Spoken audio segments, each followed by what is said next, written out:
Voilà, donc aujourd'hui je vais faire une petite tuto sur comment entretenir un feu lorsqu'il est déjà entamé. Parce que voilà, on montre souvent comment démarrer un feu, mais rarement comment l'entretenir. Alors c'est intéressant aussi, je pense, de comprendre un peu toute la mécanique derrière.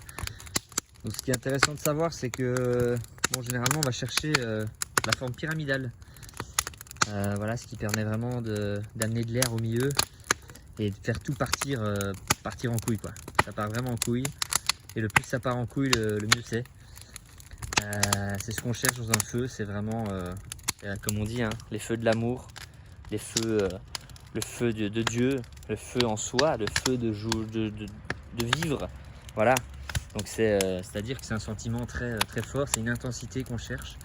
Et donc pour construire cette intensité, ce qu'on va devoir faire, hein, comme dans l'amour, c'est le nourrir petit à petit. Et en fait, on gagne en vie à chaque fois, voilà. Et ça, c'est un élément vie. On peut l'appeler un bout de bois. Je vais appeler ça une brique de bois, voilà. Et on dépose ça gentiment, sans se brûler les doigts. Donc faire attention d'avoir une bonne distance avec le feu, comme ça, voilà. Et on peut déposer là, comme ça, là, on lâche. Ok, c'est parti. Et là, en fait, on laisse faire. Une fois qu'on a fait son travail, on peut faire confiance au feu. Donc le feu, c'est aussi lâcher ses peurs. Lâcher toutes ses peurs. Et là, ça va partir, quoi. Et alors, il y a aussi une autre astuce, parfois, parce que le feu, malheureusement, ne vient pas sans inconvénients, comme tout dans la vie. Donc, on dit pas de fumée sans feu, mais il y a aussi pas de feu sans fumée. Donc, c'est-à-dire que une fois que la fumée va arriver, là, elle peut se mettre un peu n'importe où. Donc, il y a toute une stratégie aussi de placement. Voilà, ici je développe un autre concept, hein. Donc là vous avez vraiment beaucoup, c'est condensé. Je vais vous donner vraiment voilà, tout ce que j'ai au niveau de la théorie du feu.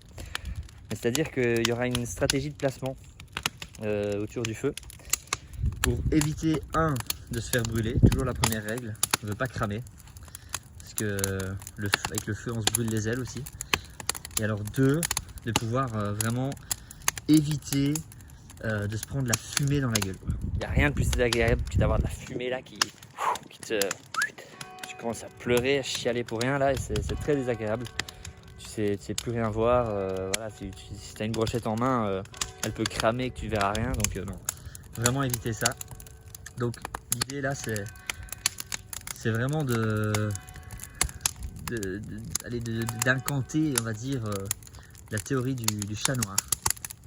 C'est-à-dire qu'il faut juste prononcer chat noir assez fort, avec beaucoup d'intention. Et là, en fait, en théorie, le feu la fumée va commencer à se déplacer autour dans le sens anti-horloger et va aller chez la personne suivante. Donc l'astuce aussi, c'est de ne pas le crier trop fort pour pas que la personne à côté l'entende et sache faire, sinon ça fait le tour tout le temps en fait. Voilà, donc ça c'est vraiment très important. Donc là je le partage à beaucoup de personnes. Donc j'ai un peu peur maintenant que je me fasse avoir la prochaine fois. Mais bon, c'est le risque que je suis prêt à prendre ici. Et voilà, si ça vous a aidé, en tout cas n'hésitez pas à laisser un petit commentaire, à me partager un peu votre aventure feu. Ce serait vraiment le feu. Voilà.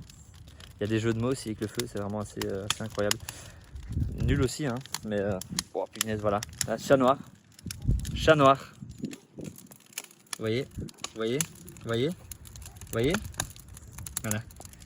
voilà.